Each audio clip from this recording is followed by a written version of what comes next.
¿Qué tal, amigos? Bienvenidos un programa más a esta casa A7 Televisión, donde va a dar comienzo Andalucía Paranormal. Un programa, el de hoy, que va a tener un contenido monográfico en el que vamos a hablar de la Navidad, que son las fechas que tenemos ya encima y que vamos a celebrar, que vamos a festejar.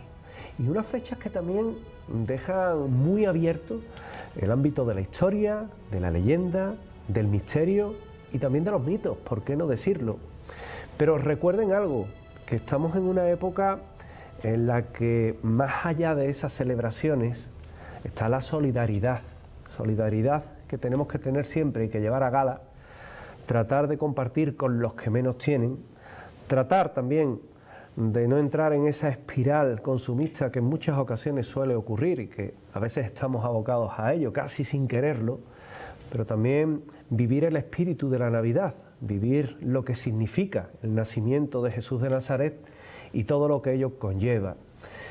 Precisamente para hablar de todo ello, en este programa especial navideño de hoy, pues vamos a tener a un invitado muy especial, un buen amigo que ya nos ha acompañado en alguna que otra ocasión y que se trata de Antonio Puente Mayor. Antonio Puente Mayor, filólogo, sevillano, columnista, amante de la Semana Santa, amante del arte, de la historia, un maravilloso guía también para recorrer España y enseñarte lo conocido y lo no tan conocido, y también un escritor que en muchas ocasiones nos sorprenden con libros atrevidos y con propuestas nuevas. Recuerden que ya lo tuvimos en este mismo programa, en Andalucía Paranormal, en 7 Televisión, hablando de esos lugares de España, ¿verdad?, que nos dejó con ganas de más, pero también tiene El Pintor de la Muerte, dedicado a Desleal. Y ahora nos sorprende con un libro que acaba de llegar prácticamente a las librerías y que es de aquel que vamos a hablar. Vamos a hablar de Jesús de Nazaret, pero nadie mejor para todo ello que sea el propio Antonio Puente Mayor, el que en una animada charla navideña nos cuente todos esos misterios. Antonio, ¿qué tal, amigo? Muy bueno, muy buenas y encantado de estar aquí una vez más, José Manuel. Oye, un libro nuevo, un libro más, y de Jesús de Nazaret, un tema delicado, ¿eh? Sí, la verdad es que es un tema apasionante por un lado, pero por otro lado exige una gran responsabilidad, ¿no? Porque sobre Jesús se ha escrito muchísimo, como tú sabes. Se han hecho muchos documentales, muchas películas, muchas investigaciones. Y yo quería aportar algo nuevo, ¿eh? Es de lo que se trata, de actualizar lo que ya sabemos, de contarlo a las nuevas generaciones y de intentar aportar un granito de arena. Esfera de los libros, título del libro. Jesús de Nazaret en busca de la verdad. Jesús de Nazaret en busca de la verdad, que es ese libro de la esfera de los libros de nuestro amigo Antonio Puente Mayor.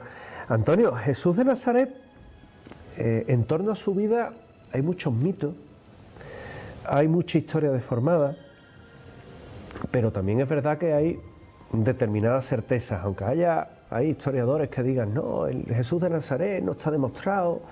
Quizás si fuera otro personaje histórico el que nos hubiera dejado, el 10% de lo que nos ha dejado Jesús de Nazaret sí estaría demostrado, ¿verdad? Esa es la clave, José. Esa es la clave porque, fíjate tú, de Julio César nadie discute que existiera, ¿eh? Y hace, bueno, pues más años de Julio César que del propio Jesús, ¿no? Tampoco se discute de Cleopatra, no se discute, bueno, de Napoleón, ahora que tenemos películas en los cines y todo esto, pues todo lo que ocurrió con su vida evidentemente quedó recogido por unos cronistas, pero tampoco se discute la veracidad de eso. Sin embargo, Jesús ha puesto en tela de juicio constantemente. Se sigue, de hecho, discutiendo si existió la misma Nazaret en la Palestina del siglo I. Ahora vamos a ver unas imágenes, si te parece, en la que vamos a poder demostrar que Nazaret existió en la época de Jesús. Un tema además que ahora mismo es candente por todo lo que está ocurriendo en la zona de Israel y de Palestina. Parece mentira que en más de 3 milenios no hayan aprendido todavía, ¿eh? Pero Jesús de Nazaret, que tiene una figura, además, fíjate que quizás la vivimos más intensamente en Semana Santa, por lo que implica, pero también es verdad que cuando llega la Navidad, evidentemente el eje de la Navidad es el nacimiento. De hecho, ¿cuántas personas no lo tienen puesto en su casa, verdad? Yo el primero. Por supuesto. ¿Qué origen tiene, por ejemplo, en la Navidad el poner el portal de Belén? Mira, eso es muy bonito porque este año 2023 se están cumpliendo 800 años del primer Belén de la historia. Ese Belén que va a crear nada menos que San Francisco de Asís. No era un Belén al uso moderno, me refiero a las figuritas que ponemos en casa, sino que era un Belén viviente. Esto ocurre en Italia y este año, como digo, se conmemoran nada menos que 8 siglos. A partir de ahí la tradición va a ir aumentando, pero será un rey español, Carlos III, el que va sobre todo a darle más viveza, más amplitud al rito, y creando los famosos belenes napolitanos, ¿no? que tanta fama han tenido y que está teñida toda España de ellos. Hace pocos días he tenido ocasión de ver el belén napolitano de Salamanca, en el Palacio de la Salina, que es una auténtica maravilla. E incluso en Valladolid, muy cerquita del Museo Nacional de Escultura, tienen un belén napolitano que yo recomiendo a todo el mundo. Belenes que hoy es normal, ¿no? Se van poniendo, vamos celebrando la Navidad. Existe la bonita costumbre de no poner el niño hasta el día 25, que a mí me resulta conmovedora. Pero, ¿quién fue la primera persona que pone un portal de Belén? Pues como digo, surge en torno al siglo XIII. Yo imagino que la tradición de San Francisco de Asís, eso va a pasar a los conventos franciscanos y probablemente sea la imagen del niño Jesús la primera en aparecer únicamente, ¿no? A entronizarlo, como bien dices, la noche de la Navidad, y a partir de ahí irán surgiendo el resto de figuras. Todo esto va a estar además alimentado, José, por los evangelios apócrifos, ¿no? De los cuales, si te parece, podremos entrar en materia, ya que tanto el buey, la mula, la aportación de los Reyes Magos, eso va a ser una especie de puzzle que se va a ir completando a lo largo de los siglos, pieza a pieza, hasta dar lugar a lo que tenemos hoy día. Un Jesús de Nazaret que además es curioso porque en torno a la figura del mismo tenemos, fíjate, la matanza de los inocentes, los Reyes Magos, la estrella de Belén. No falta, evidentemente, en casa el portal de Belén. El propio San Francisco de Asís, creo que fue hacia el año 1225, puso un Belén viviente, que fue además el que innova, porque claro, como no tenía una gruta, pues puso un portal, ¿no? Y a partir de ahí, el portal que era un establo, ¿no? Y además ahora se repiten por toda España, lo que comentaba, ¿no? Que es que esa tradición del Belén viviente ha dado lugar a otros muchos Belenes vivientes. Y además hay Belenes vivientes que son maravillosos. Arcos de la Frontera, Medina Sidonia, es decir, podríamos... En Beas, en la misma Sevilla capital, bueno, y en el resto de España, no solamente en Andalucía, hay muchos Belenes vivientes que en muchos casos casi que compiten con las procesiones de Semana Santa, ¿no? En cuanto a lujos podríamos decir, en vestuario, en ornato. La verdad es que es una tradición muy bonita la del Belén, ¿no? Una tradición bonita, y fíjate, y afortunadamente que se ha repescado, ¿verdad? Se ha vuelto a recoger. El árbol de Navidad también es igualmente importante, aunque es una tradición pagana.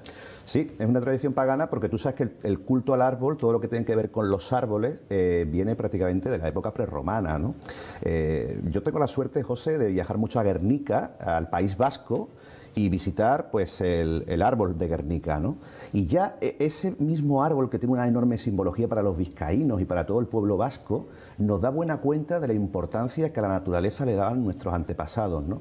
Entonces el árbol, coincidiendo con el solsticio de invierno, con el culto a Mitra, con todo esto, va a ser una figura importantísima, ¿no?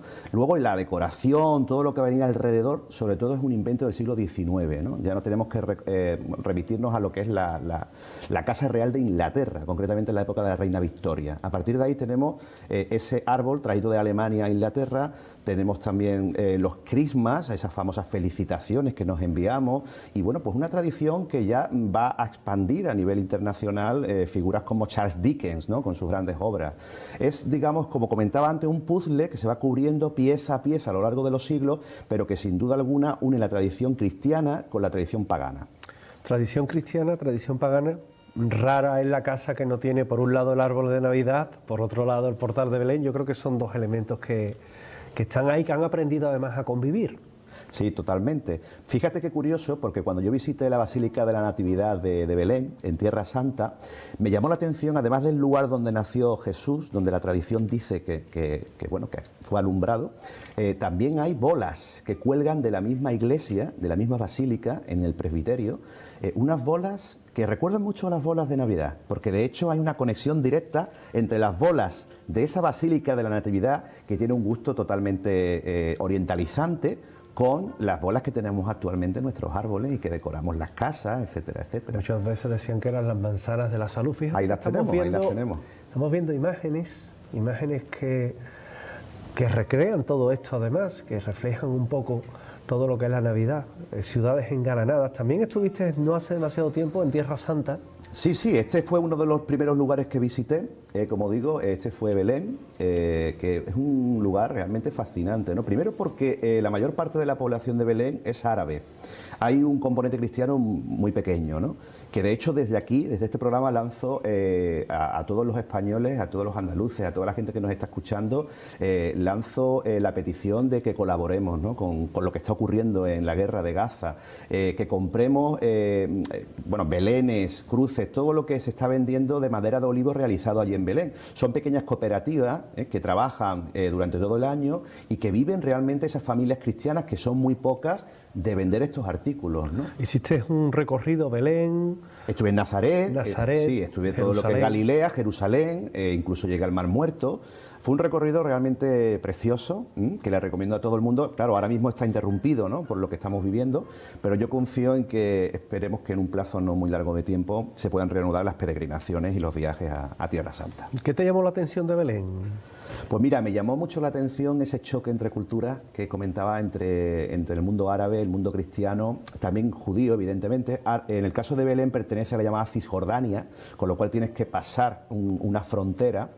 Pero también me llamó mucho la atención la pobreza, José Manuel. La gente vive en una situación compleja, ¿no? Además hay una diferencia social muy grande. Si te vas a Jerusalén o te vas a Tel Aviv, ves grandes hoteles, rascacielos, ves un lujo en las calles. Sin embargo, en las zonas árabes se ve la pobreza y se ve, otro tipo de... ¿Podemos encontrar en Belén vestigios de la Sagrada Familia? Bueno, tenemos una zona preciosa, que es la Basílica de la Natividad, y dentro de la Basílica, concretamente, está la Gruta del Pesebre, ¿no?, que ahí es donde yo quería llegar. Es un lugar mágico, porque tú sabes que todos los lugares que están bajo tierra tienen como una energía, ¿no?, que te llena. Es un lugar muy especial. Lo sabemos por tradición, se han encontrado restos del siglo I en Nazaret, en algunos lugares. Allí, concretamente, pues es una basílica creada por la emperatriz Santa Elena, la madre del emperador Constantino, emperador romano, y a partir del siglo IV se construye un primer edificio que luego, posteriormente, va a ser incendiado. Justiniano lo va a volver a levantar en torno al siglo VI, y allí en ese lugar, en ese pequeño espacio bajo tierra, encontramos hitos como el pesebre, que en este caso sería de piedra, no sería ese de madera que ponemos con la paja en nuestros belenes, el pesebre donde comían los animales. Y tenemos también un punto que a mí me parece maravilloso, que es una estrella de 14 puntas que está en el suelo, que te tienes prácticamente que poner de rodillas, incluso yo diría que echarse en el suelo, tenderse totalmente, para poderlo besar, poderlo tocar o besar. ¿Por qué 14 puntas? Pues mira, 14 puntas, José, tiene que ver con las genealogías de Jesús en la Biblia, ¿no? Cómo el pueblo de Israel era a partir de 14 familias y cómo llegan hasta Jesús, ¿no? 14, un número mágico que se repite en la Biblia. Sí, 4 y 1 5, el 5 tiene mucha simbología. Sí, es una historia muy bonita y además tiene una inscripción en latín que dice que de María nació Jesucristo aquí, ic, la palabra ic, que es algo que se repite en todos los santos lugares en Tierra Santa, siempre el ic. Todo lugar donde indique ic significa aquí hay algo que trasciende la mera tradición, que hay, digamos, un vestigio histórico de que algo ocurrió allí. Belén era la gran ciudad, digamos, donde tenían que ir al censo. Ellos eran de Nazaret, un poco más a la vertiente sur de todo lo que es Israel. Sin embargo, cuando visitamos Belén también podemos encontrar el Pozo Santo, que le llaman, que es una fuentecilla. Sí, señor. Que es una especie de manantial, hay un híbrido raro, pero toda esa tradición de Belén, de la Sagrada Familia, la encontramos ahí, es decir, es algo histórico. Sí, bueno, con las últimas investigaciones yo podría certificar prácticamente que Jesús nació en Belén, algo que se ha discutido bastante. Yo en mi libro añado un dato que ha salido hace muy poco, en el año 2019, en una tesis doctoral, que nos dice que el empadronamiento famoso que se menciona en el Evangelio de Lucas, estamos hablando de un empadronamiento que llevaría a la Sagrada Familia, como bien has dicho, de Nazaret a Belén, pudo ocurrir en el año 5 a.C. Esto se debe al testamento del emperador Augusto, que dejó escrito en piedra todo lo que hizo en vida. Y hubo, no uno, hubo 3 empadronamientos, 3 censos. Pero concretamente el del 5 a.C. sería el censo universal, que coincidiría con Herodes, que se menciona en la Biblia, Herodes, el rey Herodes el Grande, y por supuesto el emperador Augusto. Quiere decir que Jesús no nacería en el año 0, sino 5 años antes. Tendríamos entonces ya ubicado el nacimiento de Cristo, que era algo que te quería comentar, porque partimos de ese año 0, que realmente como año 0 no existe, pero sí es verdad que siempre se ha cuestionado, quizás por la estrella de Belén. Sí, la estrella de Belén, también hay un papel importante porque se ha comentado algo de la historia que ha habido muchos acercamientos a qué fue la estrella. Se ha hablado de una alineación de planetas, de Júpiter, Saturno, etcétera. Se ha hablado también del cometa Halley, que esto fue algo que se desmintió pues hace ya bastantes décadas. Era imposible por fecha, pero hay una teoría que a mí me gusta especialmente, José Manuel, que últimamente es la que, digamos, entraría en relación con lo que estoy comentando, que sería un cometa sin cola, un Fo-Chin, que como se suele decir en la expresión que un equipo de investigación chino-coreano ha llegado a esa conclusión, y mira por dónde es en el año 5 a.C. Así que tendríamos un cometa, tendríamos el empadronamiento, tendríamos al rey Herodes y tendríamos a Augusto. Todo casa. 5 a.C. ¿Engancha con la matanza de los inocentes? Engancha porque la figura del rey Herodes, que es una figura que abarcaría varios programas, podríamos hablar de él largo y tendido, es una figura que, bueno, pues nos permite ahondar en cómo era la vida en la Judea, en la Palestina del siglo I, y también en cómo la violencia era un caldo de cultivo diario, ¿no? El rey Herodes el Grande fue un personaje que tuvo por un lado, podríamos decir, muy positivo para el pueblo judío, porque fue un gran rey constructor, pero por otro lado tuvo un aspecto canallesco, un aspecto cruel, sanguinario, que dio lugar a que incluso mandara a ejecutar a su mujer, que mandara a ejecutar a sus hijos, a cuñados, absolutamente se quitara de en medio a todas aquellas personas que él consideraba que podían suponer una amenaza. Sin embargo, cuando hablamos de la matanza de los inocentes, pues hablamos de unos niños, hablamos de un lugar concreto, que es Belén, hablamos también de Juan el Bautista, ¿por qué no? Porque Juan fue un personaje ligado a la Sagrada Familia, a toda esta historia sagrada que hay que mencionar, y también tuvo que esconderse, evidentemente, de esa matanza de los inocentes, pero concretamente, cuando alguien me pregunta, ¿hay veracidad histórica en la matanza que realizó el rey Herodes? Claro, no tenemos huesos, no tenemos vestigios, no tenemos pruebas tangibles, científicas, que nos permitan afirmar que esto ocurrió, porque no hemos encontrado, como digo, ningún cráneo, ningún hueso, pero atendiendo a esa actividad canallesca que va a realizar Herodes el Grande, que por cierto no era ni siquiera judío, no era ni judío, nunca fue aceptado, era más bien un rey cliente puesto por los romanos. A partir de esa actividad en la que hace desaparecer a gran parte de su familia, yo no tengo dudas en afirmar que pudo realizar la matanza. Otra cosa ya es el número de niños menores de 2 años, José Manuel. Yo diría que no fueron más de 20. Estamos hablando de una tierra, la misma, por ejemplo, Nazaret, no tendría más de 40 familias, unas 200 personas. Serían pocos, ya un solo niño, evidentemente es algo cruel, pero evidentemente no me cabe la duda que pudo ocurrir, porque Herodes era capaz de eso y de mucho más.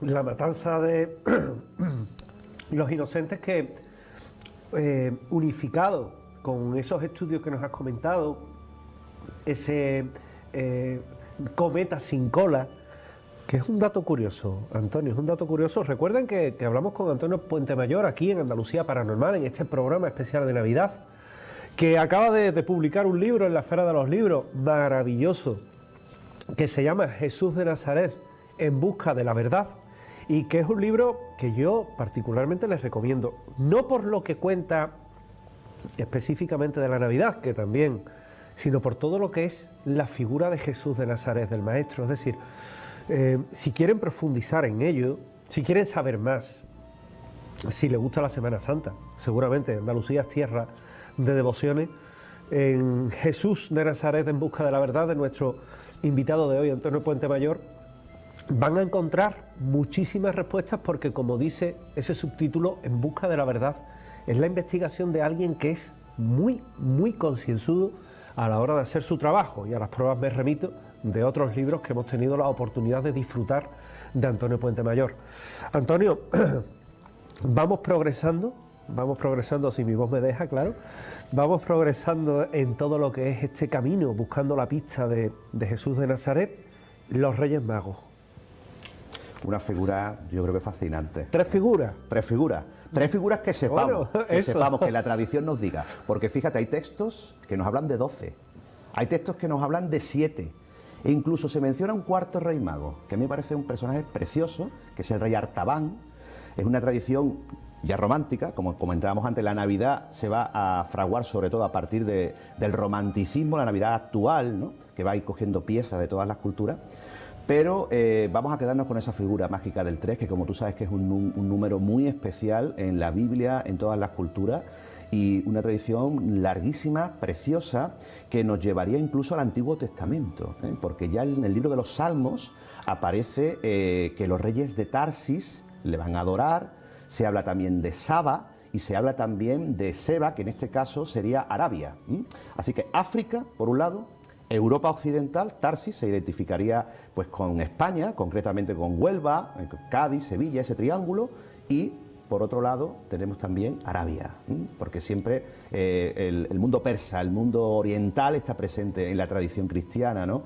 Así que tenemos unas figuras realmente increíbles que en las primeras representaciones históricas, José Manuel, aparecen con la tez oscura. No me refiero a como Baltasar, ¿no?, que lo representamos negro, sino con pieles, digamos, rojiza, morenas, digamos, rojiza, ¿no?, exactamente, ataviados al modo persa, con una ropa y unos gorros frigios, nada que ver con las coronas que le ponemos hoy día, ¿no?, nuestras cabalgatas. Quisimos dignificar un poco lo que era el astrólogo. Exactamente. Y convertirlo en majestad, haciéndolos rey mago. Pero en principio, eso te iba a comentar, que en principio ni era uno blanco, otro negro y otro árabe, sino que eran todos de la misma raza, y luego no eran reyes magos, sino que eran astrólogos, astrónomos, que se dignificó con el paso del tiempo. Esto, en base a teoría, nos ha dado a pensar que fueron efectivamente, como tú dices, astrólogos caldeos, del mundo oriental. Lo que ocurre es que con el paso de los siglos van a hacer algo muy bonito, que es identificarlos con los diferentes continentes conocidos, ¿no? También con las edades del hombre. Fíjate, Melchor siempre aparece con la barba blanca como un hombre más mayor, el de mediana edad sería Gaspar y Baltasar sería un poco el más joven. También la introducción del Rey Negro es muy curiosa, porque en el mundo del arte, si tú recorres todo el mundo del arte, te vas a autores medievales de la Alta Edad Media, por ejemplo, vas a encontrar que los tres son blancos. Yo mismo conozco una iglesia en el norte, en el País Vasco, en La Guardia, La Rioja Alavesa, en la cual los tres reyes aparecen con la tez blanca, pero posteriormente, a partir del siglo XVII, uno de ellos se va a pintar de negro. Porque es que esa tradición, ya a partir del XV y XVI, comienza a ir descubriendo África y comienza a ir relacionando uno de los tres Reyes Magos con el continente negro. Es muy curioso, Antonio, cómo han ido derivando los Reyes Magos. Fíjate, la primera representación de los Reyes Magos creo que está en San Apoloner Nuevo, en Rávena. Efectivamente. Son tres figuras esbozadas, porque claro, ha pasado el tiempo. Sí, además un mosaico bastante más amplio, que se puede ver en la iglesia de Rávena, como bien dices, pero son muy bonitos, son muy bonitos porque te da pie a pensar en ese gusto orientalizante de la época que nosotros vamos a ir transformando hacia lo occidental, ¿no? Porque la introducción de las coronas, la introducción de esos abrigos, esas capas de armiño, todo eso que le vamos añadiendo posteriormente son los padres de la iglesia, son los diferentes concilios que se van realizando a lo largo del tiempo y van añadiendo por todos esos datos. Los regalos, por ejemplo, si nos vamos a los textos más antiguos, el Código Armengol, por ejemplo, el Código Herenford, que recogen tradiciones de los evangelios apócrifos, esto nos hablan de muchos regalos, nos hablan de sedas, nos hablan de piedras preciosas, pero ya se va a reducir a oro, incienso y mirra, que a su vez tienen una función bastante simbólica, ¿no? Una función que, bueno, pues tiene que ver con los símbolos sagrados, ¿no?, que van a rodear al mundo del nacimiento de Jesús de la Iglesia, como es el oro para el poder de un rey, el incienso que perfuma los campos sagrados, que perfuma los templos, que perfuma pues todo lo que es la relación con lo sagrado y lo divino, y por supuesto también la mirra, ¿no? La mirra nos remite al hombre, nos remite a la caducidad, ¿no?, al tempus fugit. Así que estamos hablando de unos dones que además, fíjate, nos conectan con el Antiguo Testamento, y concretamente nos conectan con la figura de Adán, porque Jesús es el nuevo Adán, Jesús es el que viene a traer la nueva alianza. Entonces Adán, según el libro de la Cueva de los Tesoros, otro evangelio apócrifo, Adán es expulsado del paraíso y antes de marcharse recoge objetos, recoge cosas que para él son sagradas y las esconde en una cueva. Y a partir de ahí esos objetos son los que muchos siglos después los Reyes Magos van a ofrecer a Jesús. Fíjate qué detalle más bonito. Lo que Adán saca del paraíso es para el nuevo Adán, que es Jesús de Nazaret. Es muy curioso, Antonio, porque incluso la figura de Adán se ve reflejada en la vida, pero también en la muerte. Porque el mismo monte del Calvario le decían el monte de la calavera, el monte de Adán. Así es. Y parece como todo es cíclico, ¿verdad? Tú que has profundizado además... Y tuve la suerte de ver la cueva de Adán en la Basílica del Santo Sepulcro de Jerusalén, porque si tú te vas a ese lugar tan importante para la tradición cristiana, la basílica tiene dos alturas, dos niveles, ¿no? Está la capilla del Calvario en la parte alta, donde estaría el Gólgota, el lugar de la calavera, que bien has mencionado, y debajo justo quedaría en un lado el edículo, que es el lugar donde se supone que estuvo el sepulcro, donde Jesús fue sepultado. Pero esto muy cerca está la cueva de Adán. La cueva de Adán queda justo debajo de la cruz, justo debajo del Calvario. Y aparece un triángulo en piedra, el cual conecta con un mosaico que está delante de la piedra de la unción, es donde a Jesús se le preparó el cuerpo antes de sepultarlo, y es un triángulo que representa con una calavera precisamente a Adán. Está todo totalmente conectado, es muy difícil saber qué persona, qué sabios, qué gente construyó todo este enorme relato en torno a unos hechos históricos. Para mí no cabe la menor duda que fueron históricos, pero cómo se van añadiéndole elementos que conectan con las profecías, con el Antiguo Testamento, con las tradiciones orientales, occidentales. La verdad es que es algo realmente inefable. Es algo, yo te diría que hilado por una mano superior. Aquí es una sensación que yo tengo. Y que al final todo coincide, porque fíjate, cuando hablamos del propio Jesús de Nazaret, ¿con qué edad muere Cristo? 33. Evidentemente no es una cifra real, pero fijémonos, 2 veces 3 o 3 por 3, 9. El trabajo iniciado es el 3, la espiritualidad. El 9, el trabajo acabado. Es decir, era como un destino que tiene un inicio y un fin, ¿verdad? Cómo enlaza con el propio Jesús de Nazaret, cómo incluso él en vida sabía que tenía una misión que acabaría con precisamente su vida, que le exigía un sacrificio. Me has hablado del Santo Sepulcro. Aunque me salga un poco de la Navidad, ¿te inclinas por el Santo Sepulcro que enseñan en Jerusalén, que yo también conozco, o te inclinas por la famosa tumba del jardín? Yo voy por el Santo Sepulcro, voy por el Santo Sepulcro, entre otras cosas, porque se ha comentado mucho si debía estar dentro de las murallas de Jerusalén o no. Lo primero que hay que decir es que la Jerusalén actual dista mucho de la Jerusalén de Jesús. Los que hemos estado allí hemos podido palpar las piedras romanas. Para empezar tenemos que distinguir las piedras de la Helio Capitolina, que sería la ciudad construida por Adriano tras arrasar Jerusalén en el 70 después de Cristo. El general Tito, que luego sería efectivamente, emperador. Exactamente. Y otra cosa serían los restos de las piedras, por ejemplo, de la casa de Caifás, que sí verdaderamente pertenecen al siglo I. Quiere decir que como esto queda fuera de esa muralla, que se va a construir ya en el siglo XVI, ojo, es una muralla bastante moderna, pues claro, los espacios no son los reales. En este caso quedaría dentro de la muralla. Se atacó durante décadas a ese Santo Sepulcro porque quedaba dentro de las murallas. Ojo, pero es que esas no eran las murallas de la Jerusalén de Jesús. Eran otros fragmentos de edificios distintos, eran otros espacios y claro, al jugar con otros parámetros, yo no tengo ninguna duda que la Basílica del Santo Sepulcro es el lugar. Pero ¿sabes por qué? Por la tradición. Porque cuando uno remite al estudio de fuentes múltiples, que es como estudiamos los filólogos, los historiadores, comparando textos, siempre aparece ese lugar. Tenemos a la peregrina Egeria del siglo IV, que es una peregrina gallega, que va allí y nos dice aquí, el ic que yo comentaba, ¿no? Y esa tradición nos va a permitir que cuando en una excavación arqueológica como la que se hizo recientemente, documentada por National Geographic, aparezca una cruz cruzada allí. En la tumba del jardín no hay restos, no hay vestigios de tradición, No hay cruces templarias, no hay cruces cruzadas, no hay absolutamente nada que nos haga pensar que hubo una peregrinación desde los primeros tiempos del cristianismo a ese lugar. Así que por 1000 razones, para mí la Basílica del Santo Sepulcro es el lugar correcto. Se hubiera conservado, ¿verdad? Totalmente. Visita Jerusalén.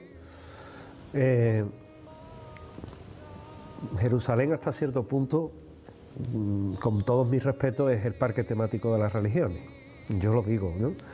No por los que visitan Jerusalén con el ánimo de recrear esos santos lugares, ¿no? Sino porque luego te ves armenio, ortodoxo, hay auténticas pujas por ver quién custodia la iglesia, que sabes que tiene ahí un... Tú has mencionado el manantial, por ejemplo, de la Virgen María en Nazaret, ¿no? Ten en cuenta que la iglesia católica tiene su parcela, pero es que la ortodoxa griega tiene otra. Tiene otra, los armenios, los sirios, los coptos, cada uno quiere su trozo del pastel, ¿no? Esa sería la clave. Sí. Y lo importante es que cuando estás, por ejemplo, visitando la Vía Dolorosa, realmente la Vía Dolorosa está 12 metros más abajo, que era el piso de la Fortaleza Antonia, o la que derivaba la Fortaleza Antonia. Es decir, que hay que ser también consciente que hay una tradición histórica, pero también hay una tradición religiosa. ¿Pueden convivir? Por supuesto que pueden convivir, es obvio. Una pregunta que se suele comentar poco: ¿dónde se metió Jesús de Nazaret desde su infancia hasta que reaparece? Esa es una de las grandes preguntas, José Manuel, difícil de responder, muy difícil. Yo en el libro he intentado abordarla, sobre todo en base a todas las teorías que hemos manejado en los últimos siglos, ¿no? Ten en cuenta que el racionalismo alemán, en torno al siglo XVIII, es el que empieza a discutir la veracidad histórica de Jesús. Hasta el siglo XVIII nadie discutía lo que decían los evangelios, ¿no? Pero en ese racionalismo, gente ya librepensadora, gente que empieza a hacerse preguntas, ¿no? Pues eso nos lleva a buscar la verdad, esa verdad que intentamos explicar en el libro. De los años ocultos hay muy poco. Existe ese primer acercamiento a Egipto, que a mí me resulta muy interesante. Tú eres un gran conocedor del mundo egipcio, sabes que Egipto está relacionada siempre con la magia, con todo lo trascendente, la vida, la muerte, las profecías. Yo creo que la Sagrada Familia, al pasar por Egipto, yo en el libro deslizo las posibles rutas de exilio, tuvo que tener un contacto con todo esto, ¿no? Lo que no sabemos si Jesús volvería. Es probable que estableciera lazos con Egipto al estar allí. Ten en cuenta que Egipto está prácticamente pegado a Israel, es como España y Portugal.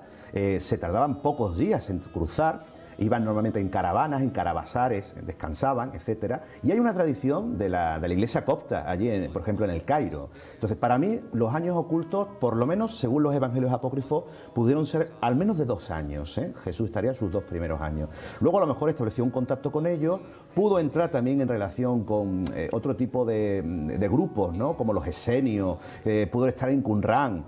Hay miles de teorías. Eso sí, yo en el libro desecharía, yo lo explico, todas esas teorías que nos hablan de Cachemira, que nos hablan de un Jesús visitando la India, que nos hablan de un Jesús yendo a Japón o yendo con José de Arimatea incluso a las Islas Británicas, ¿no? A mí todo esto me parece ya realmente delirante, ¿no?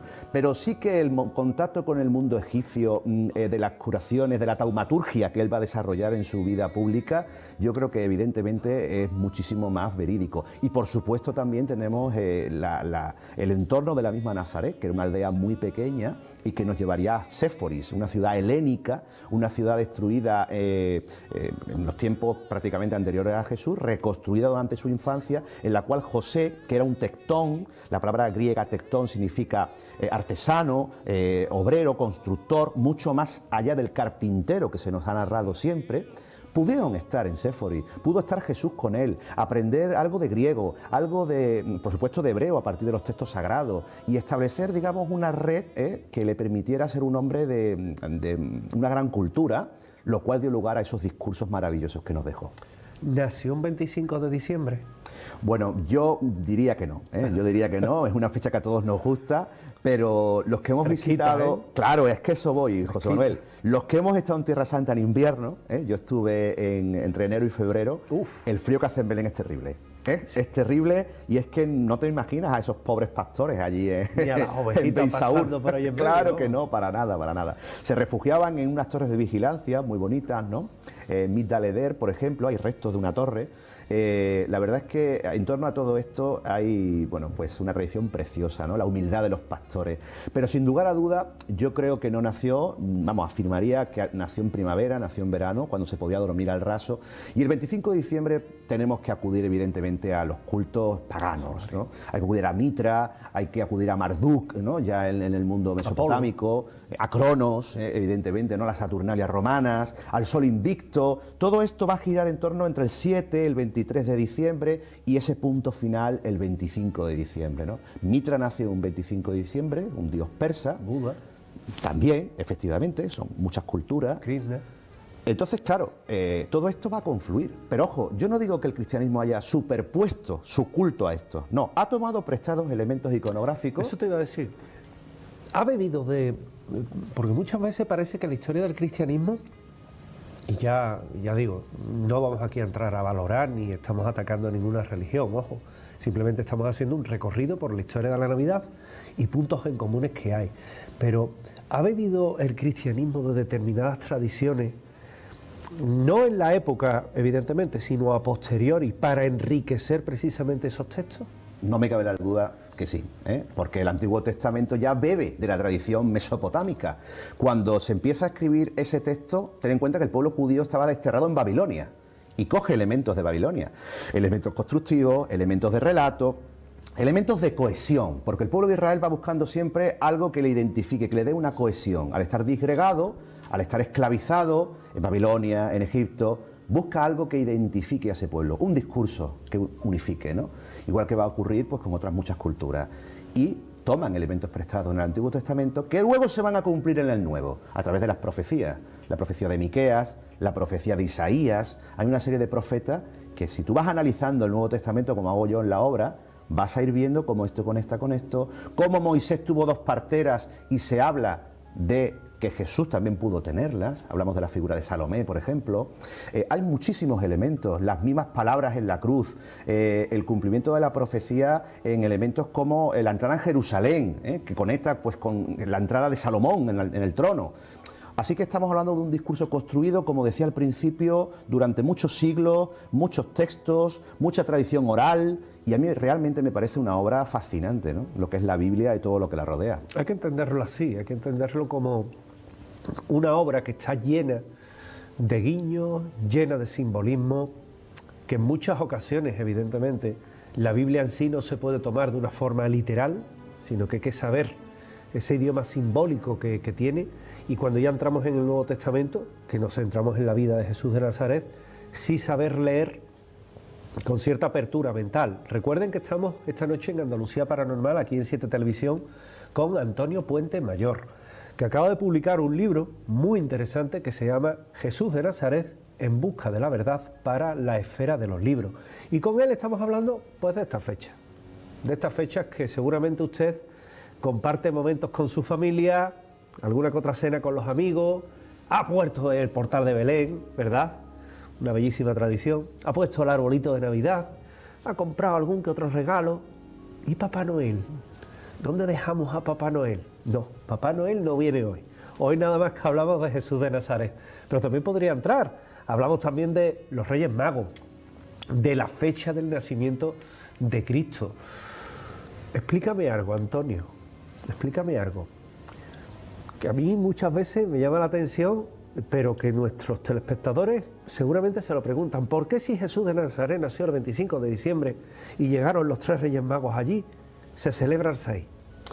Bueno, evidentemente esto es otro... es otro discurso que se crea posteriormente, ¿no? Fíjate que los Reyes Magos, si nos atenemos a la lógica, tuvieron que aparecer no días ni meses, años después del nacimiento de Jesús. Esto conectaría, José Manuel, con la matanza de los inocentes. Siempre los Reyes Magos están relacionados con Herodes, ¿verdad? Con que visitan al rey Herodes, esto le informan del nacimiento del rey de los judíos, pero es que un viaje de 1.300 kilómetros que se ha datado del mar Caspio hasta este lugar sería impensable en aquella época, ¿no? Como digo, funcionaban en caravanas, era muy complicado. Y mira, la misma tradición del cuarto rey mago, que es muy bonita, la de Artaban, que es un texto del siglo XIX de un escritor inglés llamado Henry Van Dyke, él mismo nos da el dato de que Artaban, ese cuarto rey mago que se uniría a la comitiva de los Reyes Magos, llegarían a un punto en común para encontrarse, viniendo cada uno de un lugar, y él no llegó por circunstancias. Él tenía unas piedras preciosas que entregar a Jesús, pero se encuentra por el camino un señor enfermo, un señor necesitado, y decide ayudarlo. Le da una piedra, lo atiende y luego continúa su camino. Al llegar a Belén, Jesús ya no está. Jesús ya ha pasado el tiempo en el que los Reyes Magos le han adorado, era un viaje largo, y él se va a llevar toda su vida buscando a Jesús, sin encontrarlo, hasta que finalmente, cuando va a dar con él, tras un periodo en el que todas esas piedras preciosas se van agotando, porque él las utiliza para ir entregándoles a la gente, ayudando al necesitado, al pie de la cruz con un Jesús ya crucificado, le queda un rubí que entregar a Jesús, a ofrecérselo, y en ese momento aparece una señora a la cual van a vender como esclava, otra necesitada, ¿no? Y en lugar de acercarse al pie de la cruz, Artaban llora, Artaban le da la piedra a esta mujer necesitada, se queda con las manos vacías y se planta ante Jesús pidiéndole perdón. Y Jesús le dice que no llore, que cuando esa mujer estaba necesitada, ese era él, que cuando aquel señor recién nacido, cuando Jesús nace en Belén, él no acude por atender a ese señor, ahí estaba él, y todas esas personas en las que ha empleado sus ganancias, ahí estaba él, ¿no? Yo creo que es una lección maravillosa y que nos da cuenta además de ese largo viaje como tuvo que ser, y que no pudieron evidentemente estar el 6 de enero en el portal. Condensa precisamente lo que es el espíritu de la Navidad. Así, la generosidad, el sacrificio, ¿verdad? Totalmente. La perseverancia, la paciencia. Quizás todo eso hace falta hoy, ¿verdad? Yo creo que es la clave. Yo creo que la Navidad sin Jesús no tendría sentido. No la celebraríamos, de hecho. Claro, no la celebraríamos pues como un carnaval, ¿no? La Saturnalia era algo similar a los carnavales, que, bueno, pues diversión, comer, beber, estar entre amigos, hacernos regalos, pero la fuerza de la Navidad sin duda reside en el nacimiento de Jesús, en la renovación de la alianza, en un Dios que viene a unir a las familias, a unirnos a los amigos, y bueno, pues son unas fechas para mí realmente deliciosas, ¿no?, que hay que compartir. ¿Qué más nos vamos a encontrar en Jesús de Nazaret en busca de la verdad, Antonio? Pues mira, nos vamos a encontrar un recorrido por las fuentes. Yo creo que esto es muy importante. Las fuentes históricas. Las fuentes históricas. El principio del libro, para poder conocer si realmente Jesús existió, responder a esa pregunta: ¿existió Jesús de Nazaret? No el Jesús de las iglesias, no el Jesús de la Semana Santa, el Jesús de carne y hueso. Hay que acudir a las fuentes. Y hay que acudir, por ejemplo, a los textos hebreos. Hay que acudir a los textos griegos, a los textos latinos y también a los textos cristianos. A mí, sobre todo, José, me interesan los textos hebreos, porque date cuenta que Jesús, dentro del mundo judío, que es el mundo en el cual él se va a mover, supone una suerte de Mesías para aquellas personas que creen en él, pero un traidor para otro tipo de gente, ¿no?, dentro del mundo fariseico, por ejemplo. Y en el Talmud de Babilonia, que es uno de los grandes textos de la ley judía, Jesús es un traidor. Jesús está calificado como un hombre que viene a romper el statu quo, ¿no?, con el mundo judío. Por tanto, ¿cómo se iban a tomar la molestia los judíos para decir que había un señor que había venido a traicionar lo que ellos proclamaban? De no haber existido Jesús de Nazaret, no aparecería en la ley judía, ¿eh? Igual que no aparecería en Tácito, no aparecería en Suetonio, no aparecería en Flavio Josefo, historiadores. Estamos hablando de la vida de los 12 Césares, estamos hablando de los anales, libros donde aparecen los Césares de Roma, aparece pues toda la historia romana. No tendría ningún sentido inventar a un señor que aparezca junto a gente que evidentemente tiene una veracidad. Si aparece un personaje histórico de tantísimo peso y aparece Jesús de Nazaret, es obvio que existió, ¿eh? Evidentemente. Aparece en el Corán, no lo olvidemos. Sí, Mahoma, la figura de Jesús de Nazaret, hay que decirlo, en el mundo musulmán, en el mundo islámico, que últimamente hay mucha tendencia a radicalizar. Ese mundo respeta muchísimo la figura de Jesús de Nazaret, lo entienden como un profeta, porque es como lo entienden. Nosotros también entendemos a Mahoma como un profeta, respetando la figura, obviamente, pero es importante también el sitio que le dan en otras culturas a la figura de Jesús de Nazaret. Sí, sí, realmente es increíble. Y a la Virgen María, no lo olvidemos, ¿no? Cuando tú vas a Nazaret, todo está ¿Qué fue de la impregnado. Virgen María? Pues mira, la Virgen María, hay una historia muy, muy interesante que yo en mi libro intento, además de introducir fuentes, como hemos dicho, históricas, evidentemente analizo los evangelios, pero tiro de un material que se suele dejar de lado, que son las místicas, las videntes. Por ejemplo, Santa Brígida de Suecia. Te hablo también de Sor María Jesús de Ágreda, la Dama Azul de los Andes. También hablo de Ana Catalina Emmerich, una monja alemana agustina. Pues, estigmatizada. Estigmatizada, efectivamente. Pues estas mujeres van a tener visiones de la Virgen María y van a contarnos que en sus últimos días viviría en Éfeso, en la actual Turquía. Y hay un dato que a mí me parece apasionante relacionado con esta monja, con Ana Catalina, que nos dice que ella en sus revelaciones vio una casa con unas medidas, con un ornato, digamos que una casa que ella podría perfectamente dibujar. Y siglos después, cuando van a investigar, cuando las excavaciones arqueológicas modernas empiezan a descubrir datos del pasado, aparece esa casa en Éfeso que es exactamente igual que la monja en la cama, enferma, alimentada únicamente por la Eucaristía, ha visto. Fíjate qué cosa. Eso no puede ser casualidad. Eso Antonio. no puede ser casualidad. ¿Jesús de Nazaret o Jesucristo? Para mí Jesús de Nazaret. Jesús de Nazaret, porque el Jesús de Nazaret es el humano. Es el que nos permite elevar la mano, cogerla, palpar sus llagas, palpar su sufrimiento, palpar su cercanía con su pueblo, con su familia. El Jesucristo es una construcción teológica, es una construcción inmensa que bebe de todas las fuentes anteriores, que conecta con el Antiguo Testamento y que es una figura trascendental para entender la historia de la humanidad. Pero yo me quedo con el Jesús de Nazaret, en el que fue crucificado en un madero, ¿no? El que andó por el mar de Galilea, que yo tuve la suerte de recorrer, y es un Jesús humano. A mí muchas veces me preguntan en estas entrevistas, José Manuel, si a mí investigar sobre Jesús desde el punto de vista científico me ha hecho incrementar la fe o perderla. A mí me la ha incrementado al máximo, porque he podido tocarlo, he podido palpar las piedras sobre las que él pisó, estar en el mar que él recorrió y conocer la atmósfera, el ambiente, comer el pez de San Pedro en Cafarnaúm, por ejemplo, el pez que comían los apóstoles, que eran pescadores. Y para mí eso es de una enorme grandeza. Eso te permite unir al Cristo de la fe con el Cristo de carne y hueso. Te conozco muchos libros, Antonio. Te conozco prácticamente desde Nazarenos de Caramelo, un libro fantástico, enternecedor. Pero me atrevería a decir, en base a lo que te conozco y a lo que conozco de tu obra, que este, si no tu mejor libro, el libro que con más alma has escrito. No cabe duda. Es una impresión que me da. Además te puedo decir que a mí, en cierto modo, Jesús de Nazaret, en busca de la verdad, me ha salvado la mente, el alma, durante ese episodio terrible que hemos vivido todos, que es la pandemia, ¿no?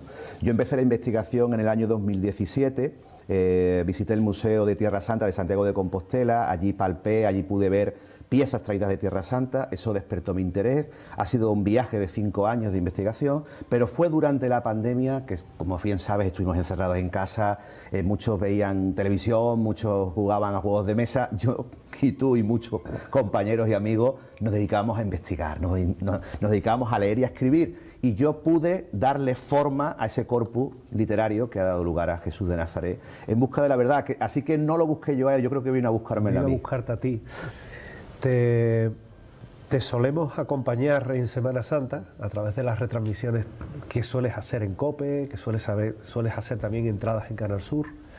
Solemos leerte con mucho interés todo lo que vas publicando en el Correo de Andalucía. Quienes han ido a tus visitas a otras ciudades disfrutan de esa sapiencia tuya, que es bastante grande, bastante amplia, se lo garantizo.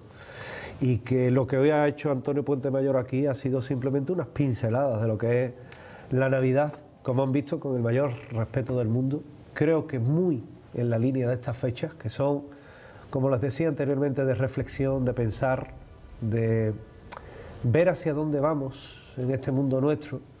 Quizás si todos mejoramos un poquito a nivel personal, podremos mejorar a nivel general. Tal vez. Pero lo que no cabe duda es que este Jesús de Nazaret en busca de la verdad, de Antonio Puente Mayor, la esfera de los libros, que han visto a lo largo del programa de hoy en varias ocasiones esa portada fantástica que nos han ido mostrando, y que a lo largo de todo el tiempo que nos ha acompañado Antonio, pues realmente hemos hecho una disección entre la tradición, la historia, la documentación y el alma de lo que es la Navidad, que al fin y al cabo es de lo que se trata.